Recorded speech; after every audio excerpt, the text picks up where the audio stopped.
You're not wrong. The only counter argument to that, and of course it's the lawyer in me to give you the counter, but the counter argument to that is these are not sequestered jurors. True. They should have been sequestered because in my opinion, these jurors are handling something that is completely unprecedented and unwarranted in America.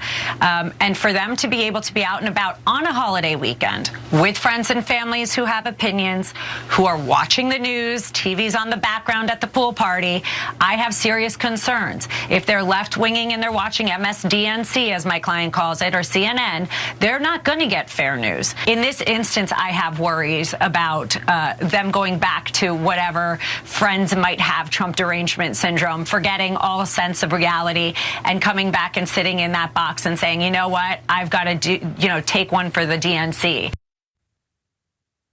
You know how like you'll be like at a pool party and someone will put on Don Lemon, that could really influence a lot of people.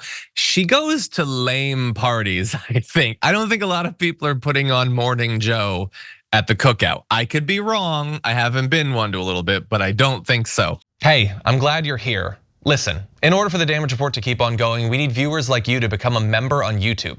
Can you click the join button on YouTube today? Thank you. I love that she also has to remind everyone that she's a lawyer. She's like, I'm gonna give the counter because I'm a lawyer. Did you know I went to law school? I know there's not a lot of evidence of that, but I did.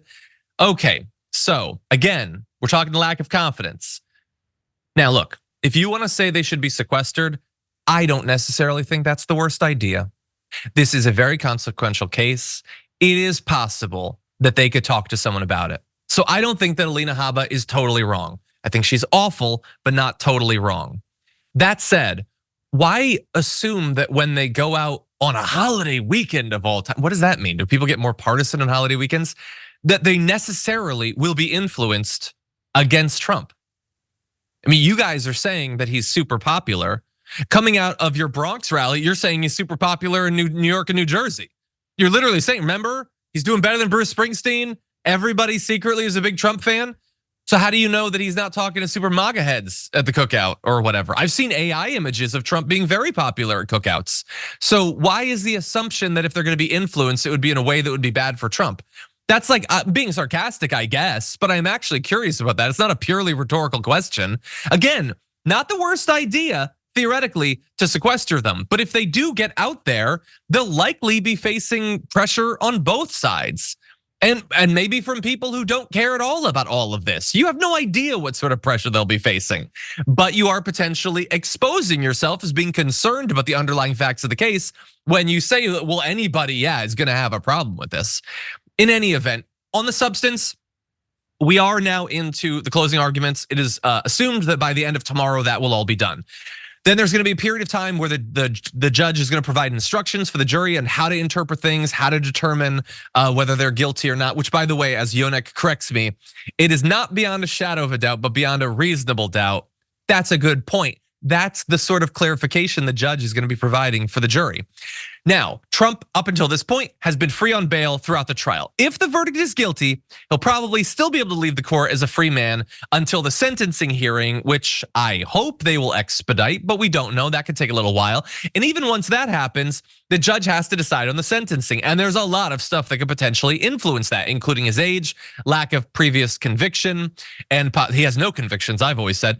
Anyway, and possibly his violations of the court's gag order. So the sentence could involve a fine, probation or supervision, or possibly prison time. Now, technically, each of these 34 cases could result in a maximum of 4 years in prison, but they are the lowest category of felony in New York law. So it is by no means guaranteed that even if he's found guilty, which would still be significant, that he'll go to prison. And I just want you to bear in mind that although you have been told by Trump 1,001 times a day since this began that he's conflicted, Trump hating, if you've been watching, you know that he has been bending over backwards to accommodate Donald Trump. He clearly doesn't want to send him to prison, at least for the gag order violations. Now, it could be that that's different than his takeaway from the full case, but he seems like a guy that would prefer to get through this without making history as the guy that sends a president to prison. So I wouldn't necessarily expect it to happen. And even regardless of what the sentencing is, Trump is going to appeal it, and that could take months. That could take even longer. And so we're not necessarily like getting a conviction would be something that we'll get to test whether that affects the electorate. But don't expect him necessarily to be hauled off next Thursday or anything. The odds are still very low of that.